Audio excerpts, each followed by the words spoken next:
disangka-sangka, Spanyol tawarkan 10 unit kapal pengawas kepada Indonesia. Kantor berita Antara memberitakan bahwa Spanyol tawarkan kapal pengawas kepada Indonesia.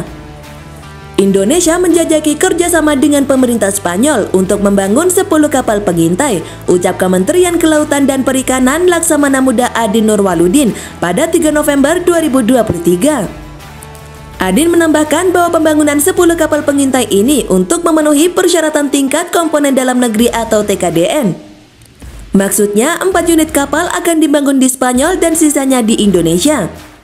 Sesuai aturan TKDN, 4 dari 10 unit kapal akan dibuat di Spanyol dan sisanya di Indonesia, pungkasnya. Secara umum menurut Military Today, kapal pengawas bertugas untuk mengumpulkan data akustik, mendeteksi dan melacak kapal selam. Kapal pengawas dilengkapi dengan 2 alat pendengar. Kapal pengawas dilengkapi dengan 2 alat pendengar bawah air dengan berbagai kemampuan. Karena dibuat sebagai pengawas, kapal jenis ini tidak dilengkapi dengan persenjataan.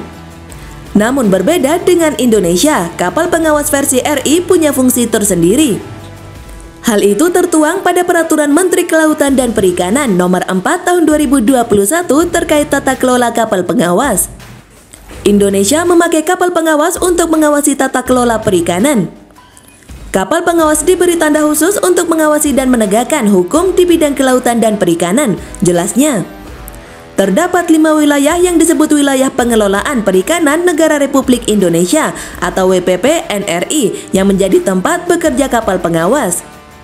Kelima wilayah itu adalah perairan pedalaman, perairan kepulauan, laut teritorial, zona tambahan, dan zona ekonomi eksklusif atau ZEE. Sedangkan laut lepas atau kita sebut samudra bukanlah zona pengawas bagi kapal ini. Lebih spesifik, apa yang diawasi kapal pengawas adalah kapal-kapal nakal yang memasuki wilayah Indonesia. Oleh karena itu, kapal pengawas berhak menghentikan, memeriksa, membawa hingga menahan kapal tersebut. Sama seperti penjelasan di atas, kapal pengawas ala Indonesia juga tidak dilengkapi persenjataan. Namun untuk awaknya mereka boleh membawa senjata api guna melakukan tugas pengawasannya.